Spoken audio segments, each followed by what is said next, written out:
C'est le montage électronique pour détecter les positions des portes et aussi détection de personnes.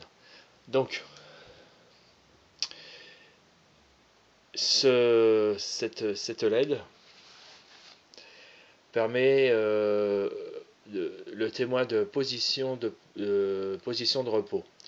Cette LED, elle permet de savoir si tout fonctionne bien. Ici, c'est un contacteur inverseur relié au plus de l'Arduino ou d'un transfo. À la fin, ça sera un transformateur, une alimentation externe. Un 22 nanofarads. C'est pour éviter les parasites qu'on appuie, enfin les parasites qu'on engendre, parce que quand on appuie sur la lamelle elle fait pas, logiquement elle fait pas comme ça, mais elle fait comme ça. Elle vibre, voilà. Mais c'est tellement petit qu'en vibrant, elle crée un, plutôt que quand il y a un contact, plutôt qu'il soit plat, comme ça, normalement, dès qu'on met le contact, ça fait un peu ça. Voilà. Et ça engendre une vibration électrique, enfin une vibration. Euh, plusieurs.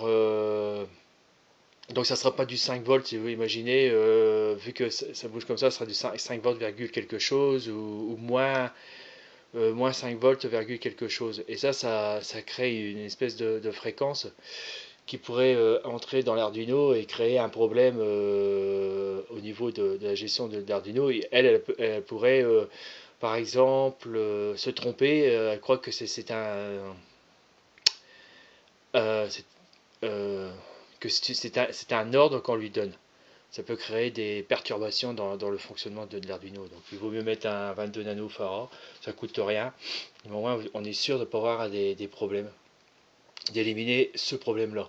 Il y en aura d'autres, mais c'est pas la peine d'en rajouter. Celui-ci, ils appellent ça une résistance de Puldo, un truc comme ça. Enfin, si vous savez l'anglais. De 10 kΩ. Ah, c'est toujours pareil. Alors ça, c'est-à-dire que quand la position du contacteur sera fermée, il appelle ça fermé parce que le courant ne passera pas. Il ne passera pas par le 22 nano, ou très très très très très peu. C'est pas ça qui va faire fonctionner l'Arduino, qui va engendrer un ordre. Mais vu que ça c'est à l'air, il y a des ondes électromagnétiques, des ondes radio, qui pourraient heurter le câble, le métal des contacts là, et les ondes pourraient fabriquer une fréquence, la même chose comme ça. Bon, ça peut être une parasite des radios locales, une parasite d'un moteur d'une voiture, toutes sortes de choses, hein. Voilà. Et ça peut engendrer des choses bizarres et se produire des choses qu'on n'a pas prévues, et puis on risque de ne pas comprendre ce qui se passe, à venir fou. Ça m'est déjà arrivé, à venir fou, alors que votre montage est correct, mais il y a un problème d'interférence, j'insiste, mettez ça.